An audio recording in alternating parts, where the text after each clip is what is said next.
Welcome, everyone. I'm Kara Griffith, the President and CEO of Tax Analysts.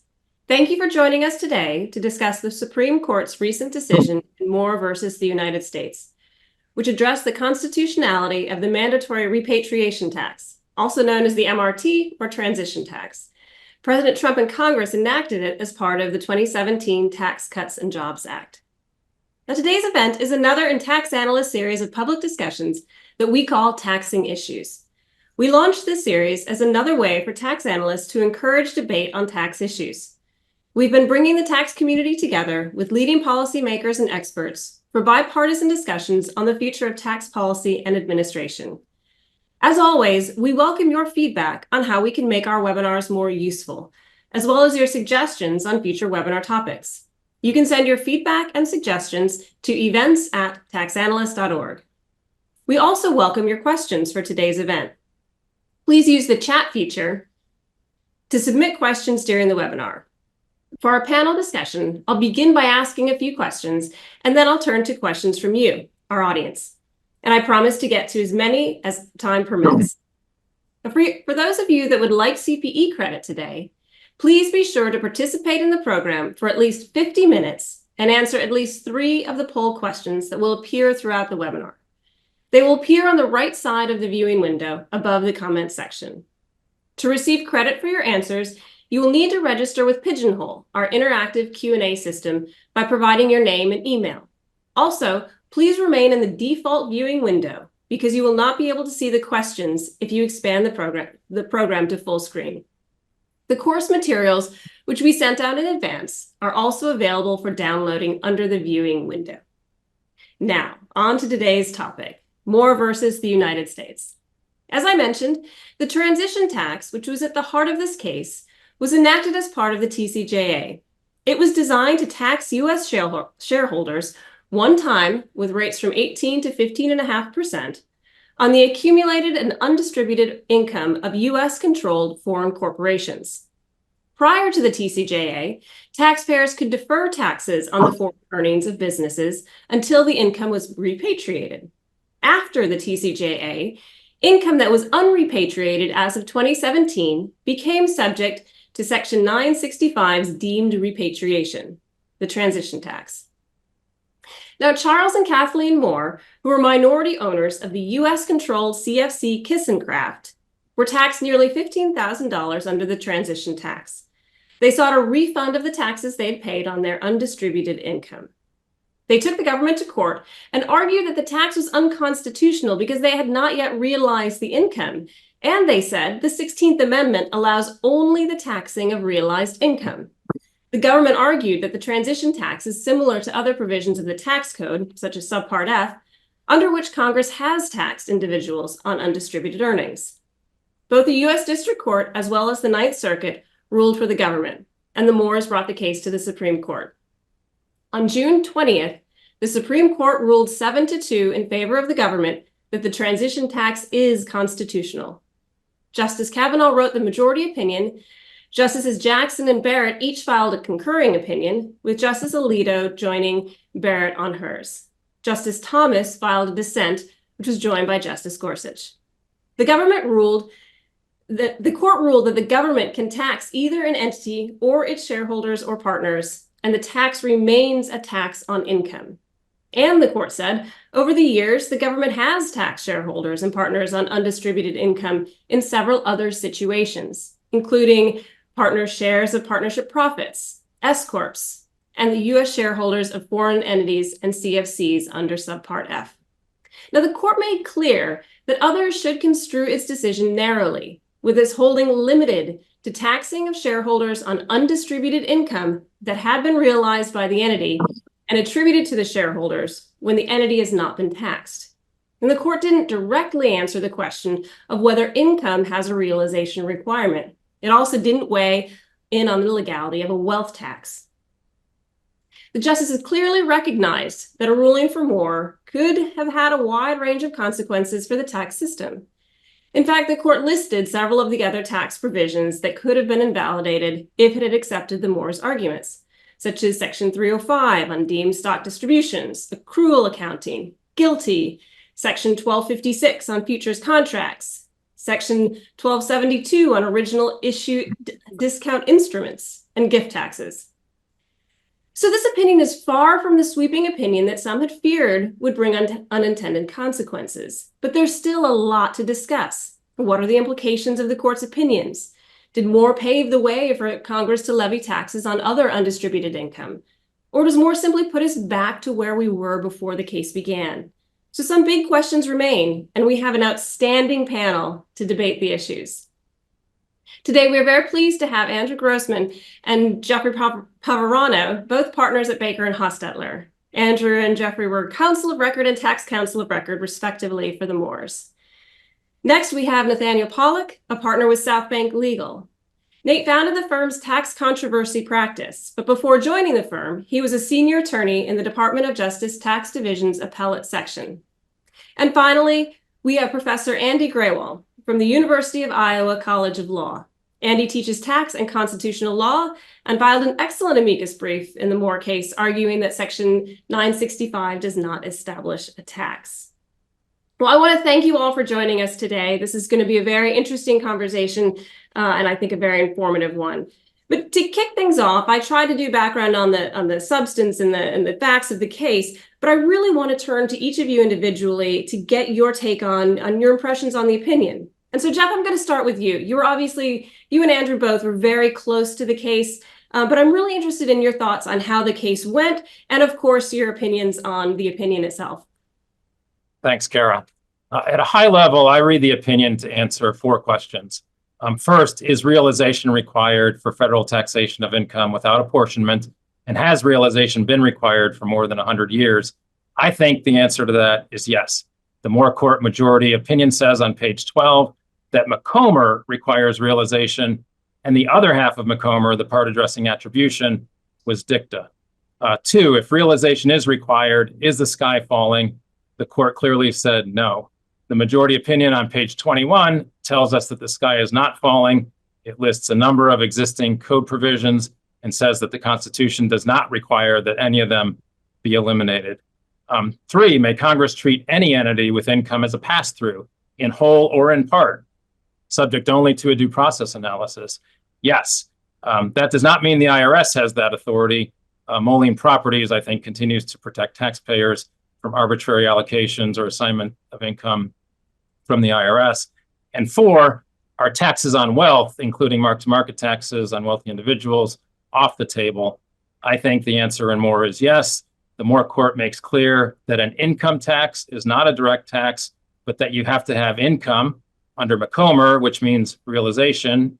And the court also makes clear that federal taxes on real or personal property are direct taxes subject to apportionment, which precludes any type of taxation on the appreciation and value of real property or personal property like shares of stock. I do concede that the majority opinion is a bit muddled. When you have a 5-2-2 Supreme Court opinion, where the 5 in the majority include Justice Kavanaugh, Chief Justice Roberts, and Justices Sotomayor, Kagan, and Jackson, the words on the surface don't begin to describe what's going on in the opinion. I'm sure holding that majority together so they didn't end up with a 4-3-2 opinion required some careful work. So when the opinion was issued, I raced to it, and the feeling I had was similar to the one when you walk into a museum for the first time. You understand that what you're looking at is amazing and complex, but at first glance, it's impossible to really see or appreciate the depth of the work. So you stick around, you linger, you try to take it all in, you circle back many times. I've now read the opinions about 15 times, and I've had probably twice that many discussions with others. So back to the opinion being muddled, the Moore opinion states in footnote 2 that it's not addressing taxes on wealth or taxes on appreciation, and states in footnote 3 that because the MRT taxes realized income, the Moore opinion doesn't address the government's argument that a gain need not be realized to constitute income. The opinion says on page 22, we do not decide the realization issue today. And on page 24, they say that again, and they add that those are potential issues for another day. But as I noted, the majority opinion on page 12 in Moore, with a reservation only by Justice Jackson, makes clear that McComber stated, income requires realization, which means realization is the law of the land. And the 4 other justices, as Kara noted, 2 in the concurrence and the judgment, And 2 in the dissent state point blank that realization is necessary for income to be taxed as such without apportionment. So all lower courts certainly are bound by the holding in Macomber that realization is required to have income. So each time I go back to the opinion, there's something more to think about. Wonderful, thanks. Andrew, I want to come to you next. You were obviously right there and get your take on the opinion. Thank you, Kara. And thanks to everybody tuning in today. I want to start with a disclaimer, and it's not the usual disclaimer. It's one specific to this presentation. I am not a tax attorney. So if we start talking about the 817A tax or subparts or subchapters, I'm not your man. But I will offer what I can. And I want to start with 4 observations in 3 minutes, and we'll see if I can get through that. The first is simply just what is the role of the case? For all the issues and all the importance, of this and the different things, the different issues that people focus on, it's easy to lose sight of what the court actually decided here. And as I understand it, it's a little bit less than clear. The majority seems to hold that Congress can tax entities on their income, or it can tax the owners of those entities on that same income. But it can't do both. In other words, it has to choose one or the other. Now, second, where does that rule come from? Well, neither party advocated that. So in a certain sense, it doesn't really come from party presentation. I would also respectfully suggest that it doesn't really have much basis in the constitutional text. There's certainly nothing in the text that really points in that direction or talks about entities exactly. It doesn't really have much support in precedent either. The court, the majority that is, did cite a few cases, but you can read them for yourself and you'll see that none of them really lay out a rule that looks anything like this. But what I can say in terms of the origin of this rule is that it is descriptive of the way that Congress has taxed entities and their owners since the ratification of the 16th Amendment a little over a century ago. So what the court here is doing is effectively taking a sort of broad-based description of the way that Congress has legislated in this area and creating a rule that says, well, all of that is fine with respect to attribution of the income of entities. So third, what are we to take of this rule? What can you draw from it? And, my take is that the rule is very conservative. I mean, it literally is based on a description of what Congress has done and effectively ratifies all of that. And when I say conservative, I don't mean in the political sense. I mean more in a philosophical sense. As I see it, the majority charted this unusual course and kind of made up this rule effectively to preserve the status quo of taxation. It's an area that requires certainty, and that's what the majority provided. At the same time, this sort of reliance on certainty and history, it signals, and I think this is apparent throughout the opinion, that the court does have serious doubts about novel forms of taxation, things that would be different. And there are several areas in the majority opinion that cast doubt specifically on a wealth tax. And, I think that no fair-minded reader could work through this opinion and conclude that the court has given a green light to a wealth tax or really is even open to the idea. Fourth and finally, I'm going to agree with what Jeff said, but add a little bit to it. I think the rule of this case really does pave the way for a decision in a subsequent case that reaffirms the need for realization of income under the 16th Amendment. The court effectively took a number of provisions and said, we bless these. These aren't realization issues. These are attribution issues. And so if the court were in a subsequent case to be confronted again with this issue of realization, it would take off the decision and more takes off the table the argument that a decision recognizing the need for realization would somehow imperil those sorts of taxes. Thanks. I want to come back to a question for you, but I'm going to turn first to Nate and Andy to get your initial impressions on the case. So Nate, let's start with you. Great. Thank you, Kara. And I just want to start also with a disclaimer, which is obviously I was involved in this case representing the government in the Ninth Circuit, not in the Supreme Court. But I no longer represent the government, and so the views that I share are my own views.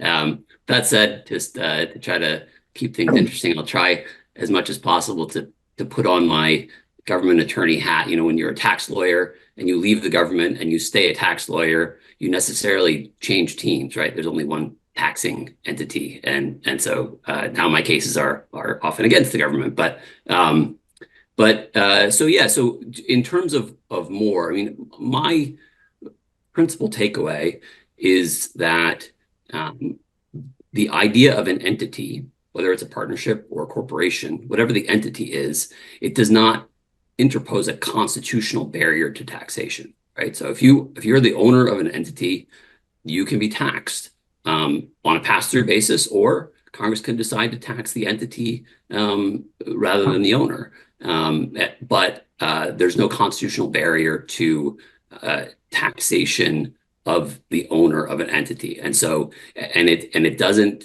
matter that you don't have control necessarily, subject to due process concerns, right? But in terms of tax, there's no barrier to taxation of taxpayers on income that their entities that they own. And then I think on the question of realization and what the court said is about realization, I mean, maybe we can come back to that. I have a little bit of a different take than Jeff, although I can see that I've not read the opinion as many times as he has, or probably studied it as thoroughly. But I sort of take the court at its word. I guess I'll start there, that it's not addressing realization. And then the sort of really interesting question is, what exactly did the court say about Macomber, and what does that mean? So I think maybe we can come back to that. But and the other takeaway I would have too is, having read this opinion a couple times, we have a very, very smart Supreme Court. I mean, it's something that we should be proud of as a country. I think that this stuff is not easy. These are non-tax lawyers who dive into this very complex area and really do a remarkable job. Yeah, I'll stop there. Wonderful. Thank you. I do think it's always amazing when you go down and listen to the questions that the court comes up with on tax questions. They're hard topics for sure. Andy, let's move to you for your initial thoughts on the opinion. So I'll offer a disclaimer similar to Andrew's. That is, I'm not a tax law attorney. I'm a tax law professor, which comes with some limitations. So if we start talking about original issue discount or something like that, my Zoom app might conveniently crash. My response to this opinion, I'd like to maybe think about the Supreme Court dynamics and start with something said in Justice Thomas's dissent. He says that the court upheld the MRT by ignoring the question presented to it. That is, Jeffrey and Andrew filed a petition for cert with the Supreme Court, and the Supreme Court agreed to decide whether the 16th Amendment authorizes taxation of unrealized sums without apportionment. And as we'll maybe get a little bit more into the weeds later, but the court doesn't really resolve that question. It applies this attribution theory. And that has left me wondering the same thing that I was wondering before the case was granted, is why did the Supreme Court take this case? Typically, the Supreme Court takes a case in one of two circumstances. A statute is deemed unconstitutional by a lower court, or there's a circuit split. Neither of those things was true here. We just had one Ninth Circuit opinion on the MRT, and the Ninth Circuit upheld a federal statute. It did not strike it down. So unfortunately, there's probably a Tax Notes or Bloomberg article out there in which I say there's no chance in hell that the Supreme Court's going to take this case. So kudos to Jeffrey and Andrew for getting the court to take this case. I was very, very skeptical. If I have a long shot case, I would ask for you. So why did they take this case? Well, the initial theory was, despite the absence of a circuit split and a statute being deemed unconstitutional, the theory, I think, was that the Supreme Court wanted to say something about a wealth tax. And I think maybe that partly echoes some of the amicus briefs that Andrew and Jeffrey were supported by at the cert stage. I was skeptical of that. To me, it seemed a little bit weird that the Supreme Court was going to use this as a vehicle to say something big about wealth taxes, especially because it's so obvious that the tax code allows highly progressive taxation. You don't really need this case to do that. And so we finally get the opinion. And I think Now I may have a better guess as to why they took this case. There's various times where the Supreme Court tells lower courts, it's our job to overrule our precedents, not yours. And what really happened here, I think, is that the Ninth Circuit on its own decided that Eisner v. Macomber was bad law. And from the opinion itself and more, we see that at least 4 justices don't just think that Macomber is presidential, but that it's extremely solid as its interpretation of the 16th Amendment goes.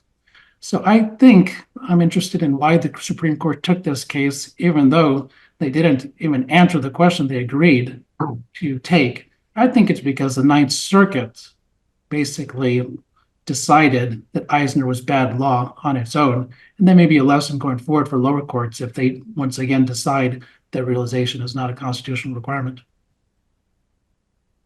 So Andy, you raised the question that I was actually going to go back to Andrew and then to open it up to Jeff and Nate as well, is the why. Why did the court take the case? Did it need to take this case?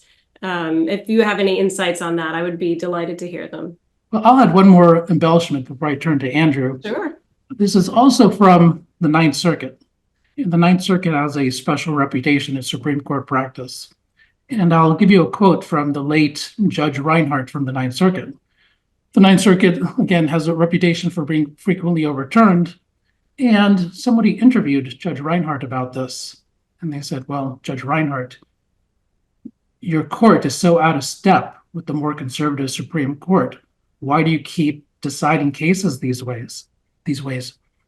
Judge Reinhardt responds, well, they can't reverse them all. And I think that may be telling, kind of the perfect storm of Ninth Circuit opinion, arrogating itself the power to ignore Eisner. That, to me, is my best guess as to why the Supreme Court took this case. And again, the opinion itself, we see 4 justices were all on board on realization. You only need 4 justices to grant cert. That's my best guess. So I think there were a couple reasons why the court wanted to hear this case. I mean, the first is not really all that dissimilar from what Andy was saying. The court does take cases from time to time where a lower court has decided something in a manner that is simply in conflict with existing Supreme Court precedent. And, similar to what you said, I think it's fair to say, I mean, it's indisputable that if you regard Macomber as standing for the Supreme Court's, major word on the 16th Amendment's meaning, well, then clearly the lower court opinion was in conflict with that. There also was a circuit split, at least on the realization issue. There wasn't a circuit split, of course, on the MRT, but several of the other courts of appeals had decided cases where realization was at issue, and they all recognized that Macomber continued to govern. So there actually was a circuit split on that issue, and then how that would apply in future cases. And third, I think the wealth tax was a subtext of all of this, but in a slightly different way. I mean, think about how the sort of judicial politics of this play out. Imagine you have, in a few years, a President Warren or some other progressive in the White House who really wants to put a lot of political capital behind enacting a straight-ahead wealth tax. That case is obviously going to go up to the Supreme Court. But the problem, of course, is that if the court has to decide the issue in that context, they'll be talking about, say, the signature policy initiative of a sitting president. In other words, the political stakes will be simply enormous, and that will force the court to have to spend political capital that it would rather not have to do. So if you look at it from the point of view of the court as an institution, if this is an issue that is in the political mix and there's an appropriate vehicle for it, all else being equal, it counsels in favor of deciding this issue before it becomes a political football. But then the question, of course, arises, well, what happens? And I think in the end of the day, what happened in the court's consideration was that even if the 2 conservative justices who joined, or Justice Kavanaugh and the Chief, who wrote and then joined the majority opinion, had joined instead with Justice Barrett's concurrence in the judgment, which did decide the realization issue, there would have been then, effectively a 4-1-4 breakdown in terms of how the court was decided, and so how the case was decided, and there would not have been a majority opinion. This is an area, I'm convinced, where Justice Kavanaugh and Justice Robert thinks the government and our country just needs certainty on what the law was. And my guess, and it's nothing more than a guess, is that at the end of the day, it was unacceptable to them that there would not be a majority opinion that laid down the law in this case. Yeah, that seems 100% reasonable. Jeff and Nate want to give you a chance to respond as well. Yeah, I would say that the Supreme Court took the case from the Ninth Circuit for the same reason we took the case and asked the IRS for a refund and then went to district court. And that is, I think, just to enforce the law. So remember, the Moores asked, how could income earned 30 years ago by a foreign corporation and reinvested abroad, maybe in Germany, by that corporation in property and equipment, how could that be income to a U.S. shareholder, in some cases, a brand new U.S. shareholder who just bought their stock yesterday in 2017? So when I was a young lawyer coming out of law school, I was on a team that represented Fannie Mae, and it was in the cottage savings case, or actually a case that was mirroring cottage savings and right behind it. And I remember telling the client and putting in our briefs, look, sometimes you have to remind the government what the law is. Any first-year law student knows that when you have pools of mortgages, which you've had in cottage savings, and they're exchanged, so you have a real exchange of different property, you have a new owner, that those losses are triggered. The government came in that case and said, no, those pools are economically similar, nothing happened. And I'm thinking, sometimes we just need to go to court and get the judges to tell the government what the law is, or remind them what the law is, because it's kind of obvious. So fast forward to Moore. I served at the Bush Treasury in 2001, and it didn't have to be this way. We had an MRT, a repatriation tax, but it wasn't mandatory. It was elective.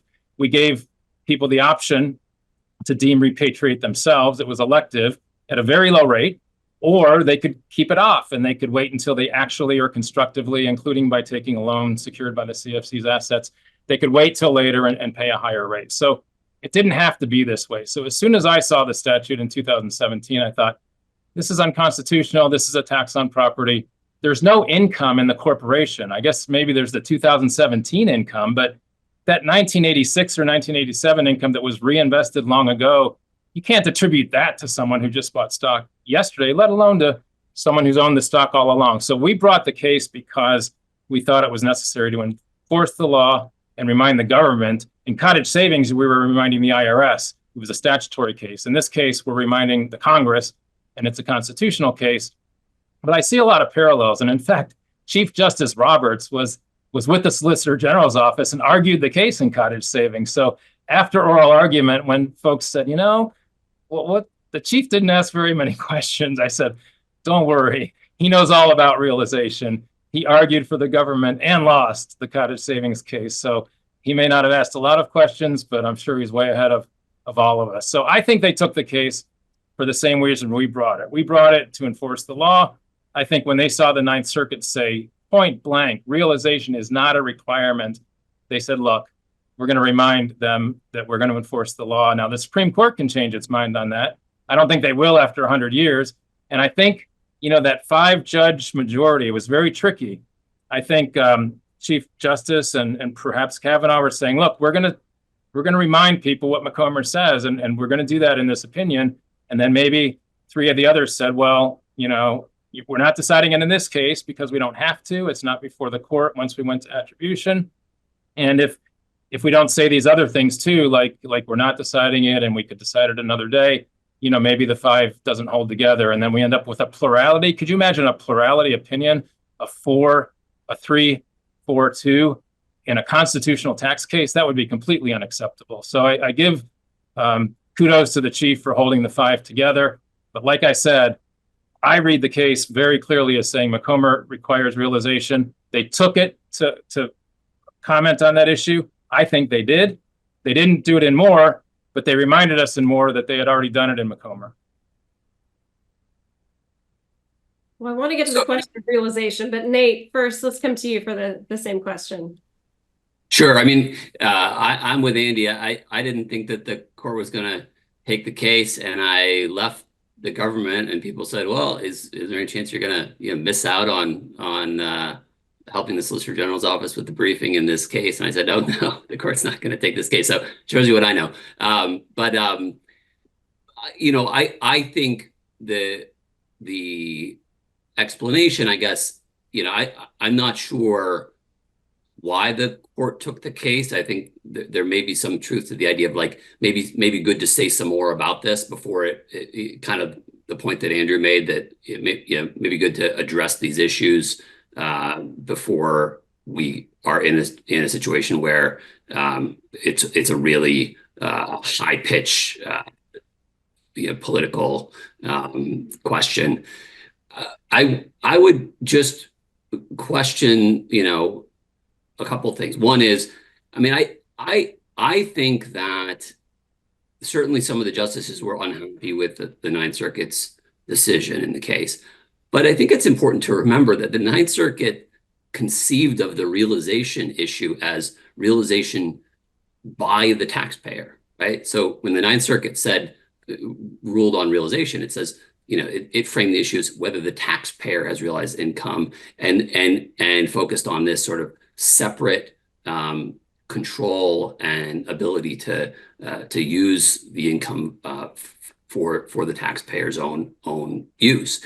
So I mean, I think that the idea that the court just really rejected the Ninth Circuit in wholesale is a little misleading, because the court agreed with that, right? The court in the Supreme Court's majority opinion stands for the proposition that no, a taxpayer, him or herself, does not have to have realized the income and have it available for the taxpayer's own separate use.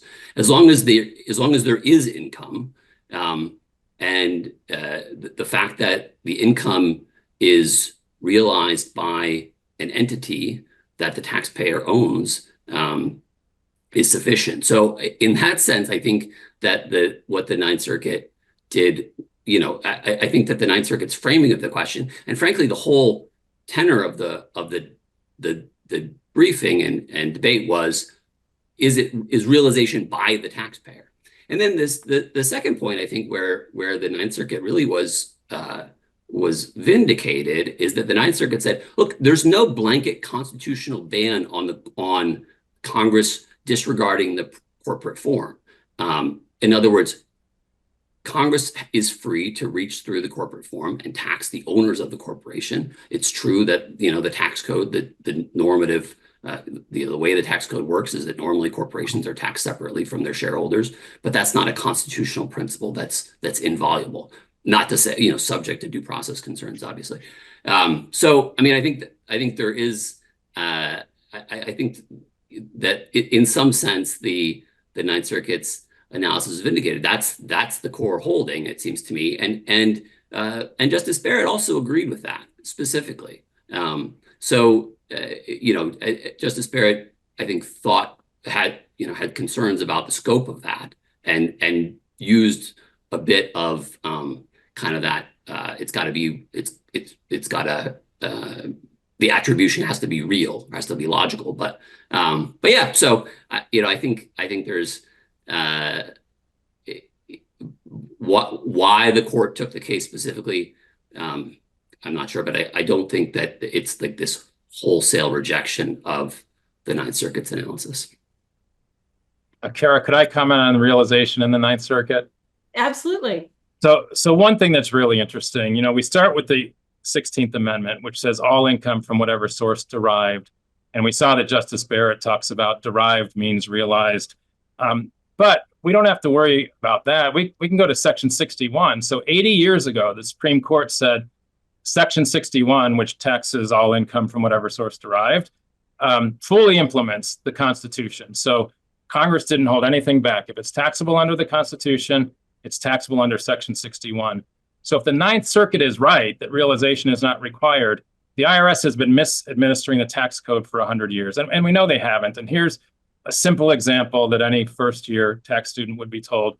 Let's say an individual owns 100 shares of stock pick a company, I won't name one since this is being recorded. And with a flick of a button on a computer, a Vanguard account can turn that into cash. So you have one shareholder, full control, full liquidity. Does Section 61 tax that? No. Why doesn't it tax it? Because there's no realization. It's been the law for 100 years. It's not controversial. It's not a big deal. And we were just trying to, take that simple rule and enforce it on behalf of our taxpayer, who everyone agreed, by the way, that the Moores themselves on their shares realized nothing. We agreed, the government agreed, every court agreed. Now, of course, if the Supreme Court wants to say, well, the entity had realization? Of course it did at some point. And if they want to say that Congress has the full constitutional ability to attribute that to any owner at any time, in whole or in part, fine. But that's something new. That's something that wasn't briefed heavily by the parties. We think, again, reinvested earnings from 1986 cannot be attributed to a shareholder in 2017, but it can be now. And so we have a new rule. We have a brand new rule that came out of this case, which is Congress may attribute, but you still need realization. They didn't say they can tax somebody without realization. They can say if there was realization, we can attribute that.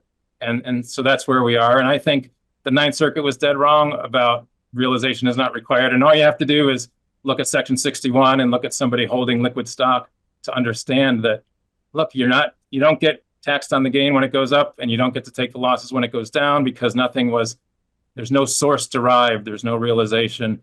And the Constitution means something. And if you read the dissent, it says, look, this was a big fight.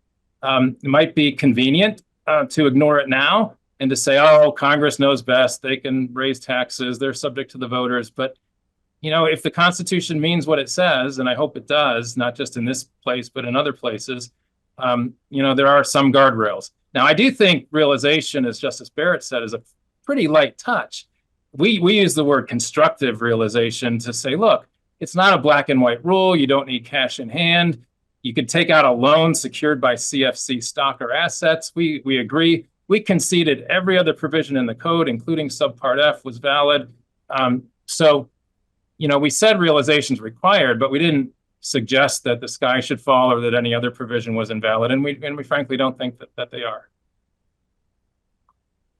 Good question. I think it's a very interesting point about Section 61. But I wonder, and maybe this is cottage savings to an extent, but realization seems to me at least to function as a default timing rule. So if the normative rule is taxpayers aren't taxed until that's the point at which the tax occurs. But it seems to me that this opinion, because realization, because you can be taxed on the earnings of your entity, it would still be true that as a default matter, realization by the individual taxpayer would be the timing rule. But I guess I don't see the conflict with Section 61, because I think that Congress could decide to tax you 2 years after it was realized, and if it's income of your entity, it could tax you before you as an individual taxpayer realized it. But they can attribute it from the entity. They can attribute it from the entity. I agree with that. Right, and tax the individual. So I guess I don't, and I note that the court addressed that Section 61 point in footnote 7 as to corporate income.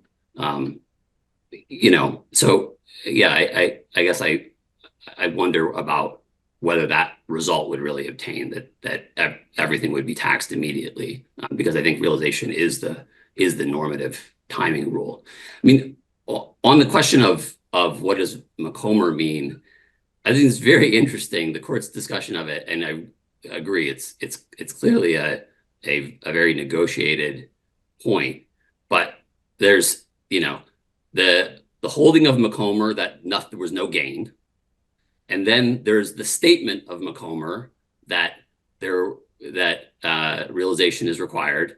And then there's the dicta of McComber that this stuff about attribution, right? So where we are, and then there's a footnote explaining that the government argued that statement about realization is dicta, and not responding to that argument in any way that I saw. So I think it's very interesting, and it just made me question, if the holding of McComber is there's no gain, how is the realization question not dicta? Because you can't, if there's no gain, then there's necessarily no realization. So I have a thought. Maybe I'll let Andrew go first because we've talked about this a lot, and then I'll supplement anything he leaves out. Andrew, do you want to talk about the two parts of Macomber and the part that they said was dicta, which I didn't think before this case was dicta, but of course I'll accept it now. But go ahead, Andrew. What do you think about Macomber and the two parts and what's dicta and what's holding? In more. Well, I mean, I agree with what Nate said in that, the court looks at the part of Macomber regarding attribution and dismisses it as dicta, but then preserves the part regarding, the direct import of the stock dividends that were at issue in Macomber. The court describes in that first paragraph, this is on page 12 of the Moore opinion, the court's reasoning in Macomber. And, in recounting it, does describe that the court said that the 16th Amendment requires realization. Gain, I think, is an aspect of realization. And so it's kind of hard to tell what legal rule the court was applying if it wasn't some type of realization-based thing. Because, of course, Macomber was not a factual case. It wasn't a question as to the numbers involved or something like that. The question was the legal standard that applied in that case. And of course, the standard the court applied ultimately was the need for realization under the 16th Amendment. And so I think what you see in that paragraph, and I agree with what Nate said, this is a heavily negotiated paragraph that was written just so that all five of those justices could join on to the opinion and that it didn't really say all that much. But I think it's revealing that even to describe what the reasoning in Macomber was, you really do have to get to realization because, of course, that's like the heart of Macomber. Andy, you want to chime in? There's a lot of moving pieces here. I guess I'll just mention a point about Section 61. Jeffrey, I take it your point is that Section 61 defines gross income broadly, and if income doesn't demand realization, then all along someone should have had income when he or she has a fluctuation upwards in their Vanguard account. I acknowledge the Supreme Court has said that while Section 61 reflects a full measure of Congress's taxing power, I don't think that statement really makes sense because Section 61 doesn't impose a tax on anyone. If Congress were to fully exercise its taxing power, then it should have a broad base of taxable income defined in Section 63 and super high rates in Section 1 or 11, as the case may be. So this idea of Section 61 establishing taxing power, I think the Supreme Court is sloppy in that characterization, even though I acknowledge that it appears in various opinions. Aside from that, and I'm all on board with the idea that realization is constitutionally required, but just to push back on the hypothetical from a different direction, I think it could be the case that the outer bounds of income can be addressed by Congress. And I'll give an example from the personal injury and damages scenario. That is, originally, after 61 or its statutory predecessor was enacted, a question arose as to whether, if somebody breaks your arm and pays you damages, do you have income? And early on in the income tax history, it was thought that the damages recovery was not income. They're just making you whole for your broken arm. So you get $500,000 or whatever the number is, you have no income. Later on, Congress enacts Section 104 and gives you specific circumstances under which the personal injury award would be excludable. So early on, you look at Section 61 and damages are excluded. And now you have a new provision, Section 104, that says sometimes they are and sometimes they're not. When this case went to the DC Circuit, Murphy v. United States, the court said, well, we don't really care what Section 61 meant in 1920 or 1916 or 1928. Now, if you look at the code, it's obvious that Section 61 must reach damages award for injuries because why else would Congress create an exclusion for it? So the point of that hypothetical is that I think that Congress could define the outer boundaries of income through an amendment to the code that modifies how we understand Section 61, even though, again, I'm fully on board with the idea that realization is constitutionally required. I'm just skeptical that Section 61 itself does that much work. It's an interesting example you raise, Andy, because you're giving something where Congress cut back on what Section 61 covers and then re-expanded to something. But what I don't think there's any provision out there that's been tested in the courts is where if the IRS went to Elon Musk and said, when your Tesla shares are going up in value, for the last 6 years, you owe us $2 billion because you have appreciation. Or if he went in this year when the shares may be going down in value saying, I want a loss. I don't see a place where Congress can certainly cut back on where they want to tax people. They don't have to fully, if Section 61 fully implements any statute later in time, can cut back and say, well, we're not going to tax here, we're not going to tax there. And then they can change their mind later and say, well, now we're going to give that up. But that doesn't really answer the question of if Section 61 fully implements, then why is the individual shareholder who has complete control over the shares that are fully liquid, that have clearly appreciated, maybe gone up 4 or 5 times in value over 20 years. If everyone agrees that's not subject to tax, and I think we all do, I don't get it why people are saying that we don't know whether realization is required, right? And we don't know if McComber requires that, and we don't know if when Moore says that McComber required that, if it really means it. I mean, it's just like right there in front of your face, right? Yeah. Kara, I think you've Or only address that given in one footnote question. 7. So, sorry. I just wanted to return it to the moderator before we spiral out of control. No, you guys you've actually, I keep checking off questions that we were going to answer. One that I did want to ask was, so the court says that we're supposed to narrowly interpret more, right? And then I was reading tax notes this week and saw that the government had filed a letter in, I believe, the 8th Circuit in a 3M case. And it's a 482 case, is saying that Moore confirms that income can include amounts realized by another entity. Now, that seems to me to be a broad statement. And so I sort of wonder in practice, like this is a very recent, so in practice, how is Moore going to play out and how do we properly read more narrowly to really uphold what the Supreme Court ruled? I didn't see that, but that's so interesting because the first thing I thought about when I heard the Supreme Court say that the rule in McComber that talked about attribution to the shareholders was dicta, I thought Moline Properties, right? Because the IRS is always under Section 482, under economic substance over form. They're constantly trying to ignore entities that really own something or really earn income. They're trying to move income to somebody else. And it's really Moline Properties, which is also a Supreme Court case that's been around for a long time.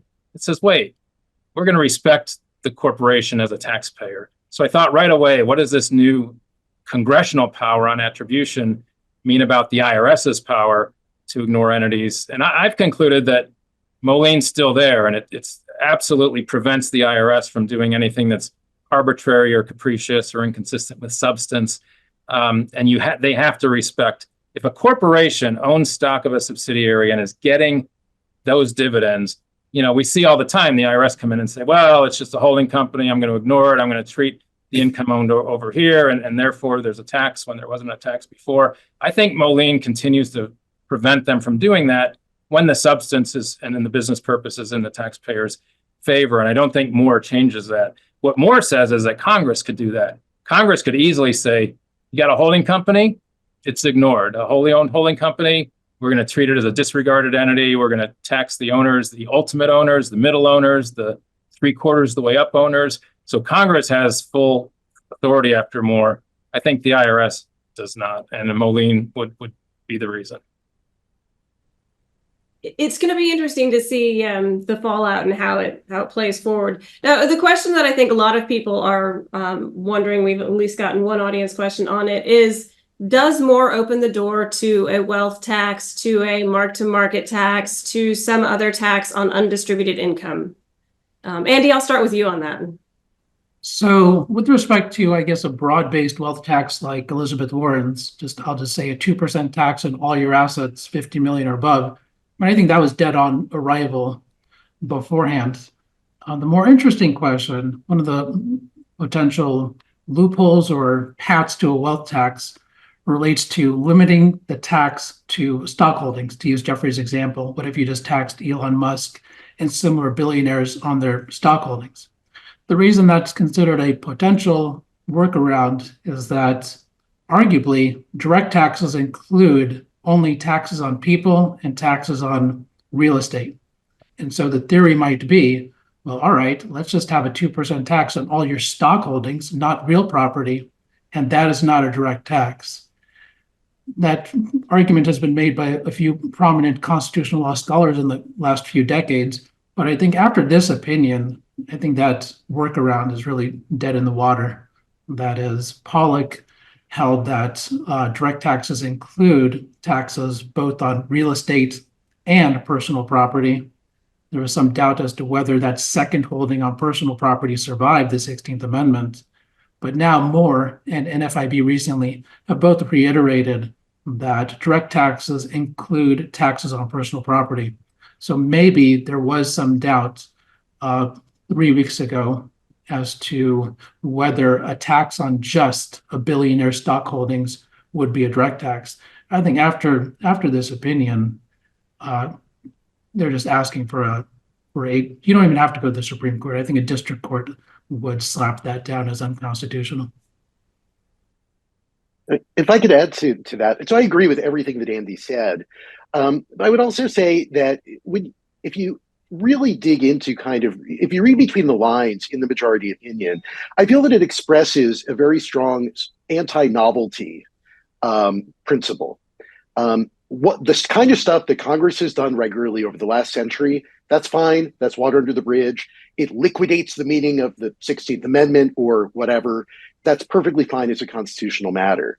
But the court goes, I think, to some pains to cast doubt, particularly describing the government's position respecting a wealth tax and the concession that that might be a step too far and it would raise different issues. I don't think the court's addressing that, even though it wasn't an issue that was directly presented in the case, and it wasn't an issue that was directly implicated by the way the court decided the case. I don't think that was any accident.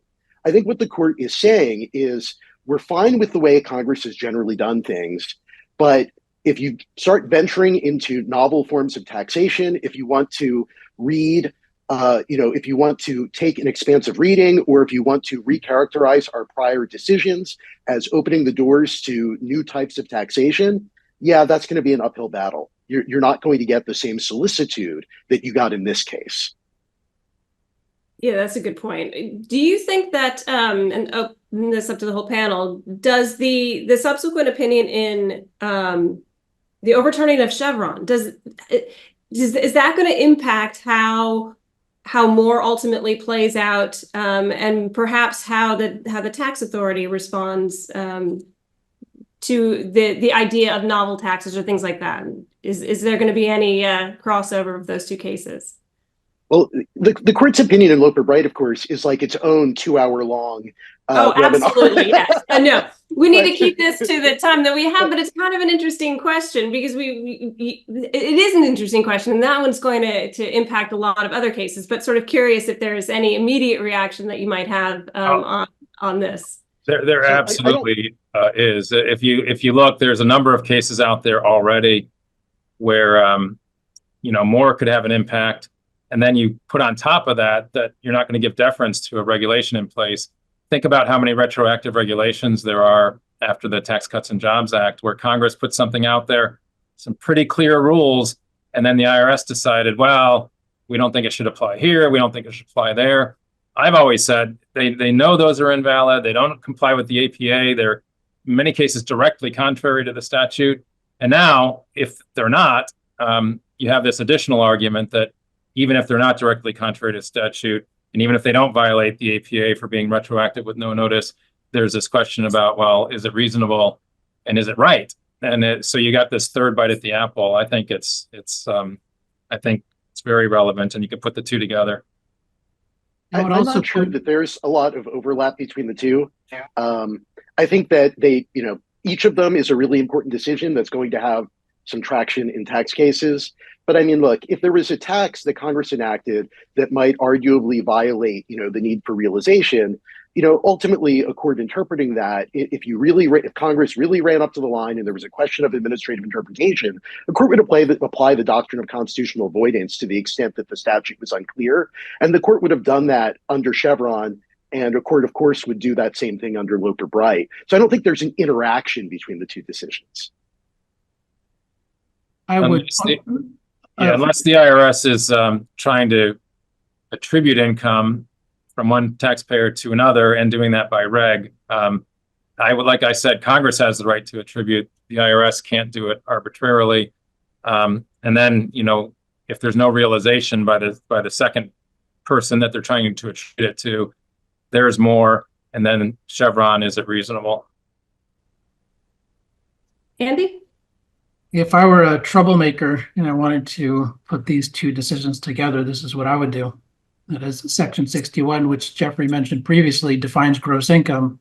And there's a ton of regulations issued under Section 61 that define gross income. And historically, we just thought those are as good as law, the Treasury regulations. Under Loper Bright, there's no longer any deference to those regulations. For every single piece of the regulation, the question is, does that piece of the regulation reflect the best interpretation of Section 61? So I think maybe not precisely on the 16th Amendment question here, but if the Treasury starts pushing the bounds of realization or some other issue through its interpretations of Section 61, now we have this new approach in which they have to prove that it's the best interpretation. So I could see, I'm an academic, not a troublemaker. I guess I could be both, but I do think there's a lot of opportunities for mischief, mayhem, or justice, depending on your perspective. I think that's true. And that was sort of what struck me with the 3M, that 482 case. It was interesting. You're going to see how they play together at some point. Well, we have just a couple minutes left. Let's dive into one of the audience questions. Would the Moore decision affect tax-free exchanges under 1031 or 1035? Does anyone have a take on that? That's an easy one. Do you want to take it, Andy or Nate? I'm laughing because it's some random tax provision that I've never heard of. It's Congress saying in a situation where you clearly have realization that we're not going to tax you. So that's fine. They can say anything is tax-free, and they do. All the reorg provisions, 1031 with real property now. 1031 used to be much broader. They've cut it back, and that's fine. They have the right to do that because you have realization. When you exchange property, there's realization. If they want to say in certain cases, when you have a reorg or you exchange property, we're not going to tax you and we're going to have carryover basis, that's fine. Again, all our clients are worried about the financial products, the mark-to-market, the accounting method for dealers, the expatriation tax. Those are the ones that really you have to think about, I think. I think if you wanted to be a troublemaker, I would say that, well, all right, Congress narrowed Section 1031 to apply to just real property. And so the statute doesn't apply if I swap my tractor for someone else's tractor. But if I want to do that, I would say, all right, this is not a realization event because I swapped my tractor for property that's the same. And yes, I know there's a regulation out there that says that this is taxable, but who cares about deference to the regulation? Under an original meaning, a tractor for a tractor is not income, kind of cottage savings on steroids. Yeah, cottage savings would say otherwise, though, right? Yeah. So, but that is the new mayhem that's potential. I'm not saying it would win, but if you want something to hang on to, that's where I would go. So in the final couple minutes that we have, and Jeff, you actually just made me think of this, what do taxpayers need to be concerned about? So if you've got individual or corporate taxpayers in this instance, post the Moore opinion, what should they be worried about? Yeah, so some of our clients want to hang on to mark-to-market taxation, right? Because it's very convenient. And I think our advice to them is you may hold on to that. That's fine. That's a benefit. Congress said you can elect. And if they give you that benefit not to, sort of a forced mark-to-market and you want to follow it, I don't think, who's going to have standing. There have been a lot of cases about standing to challenge something like that. I do think expatriation tax is the next one to be challenged because it's in the income tax section of the code. It's not the excise tax section. It does mark to market when you leave the country, not when you sell the assets. And to me, that's the one that's most at risk. And I would expect lots of taxpayers not paying that tax and disclosing contrary to statute or reg, or applying for refunds. And that'll be an interesting one to look at. Andrew, did you have thoughts about some of those? I mean, we told the court that there's nothing out there where Congress didn't have some basis that they thought realization was triggered, but there are some that are on the edge. And by the way, those two, the mark-to-market for securities dealers and the expatriation, those aren't included in the list that Justice Kavanaugh put on the provisions that he thought that the Constitution did not require that they be upset. Yeah, you're absolutely right. Andrew, did you want to follow, or anyone else follow up on things you should worry about post Moore? I mean, in terms of what taxpayers, and people ought to be thinking about, I think a lot of taxpayers are looking for certainty. They're worried about, is the law going to change, or the interpretations of the law going to change? And Moore is a decision that really preserves the status quo. And I think, as I said earlier, I think it signals that the court is intent upon doing that going forward. So if you're concerned about unexpected changes in the law, I think this is a great decision that promotes certainty. And I do think you're correct. And particularly corporate taxpayers, they would much prefer certainty over anything else. They want to know that things are going to be done the same way year after year after year. Well, we are out of time. And as we predicted, we have way more that we could talk about if we had another hour, but we don't today. So I want to thank you, all four of you, for your opinions, your thoughts, and for coming today. And thank you to the audience and the questions that we got. It was a very good program, and I hope everyone enjoyed it. Have a great rest of your day.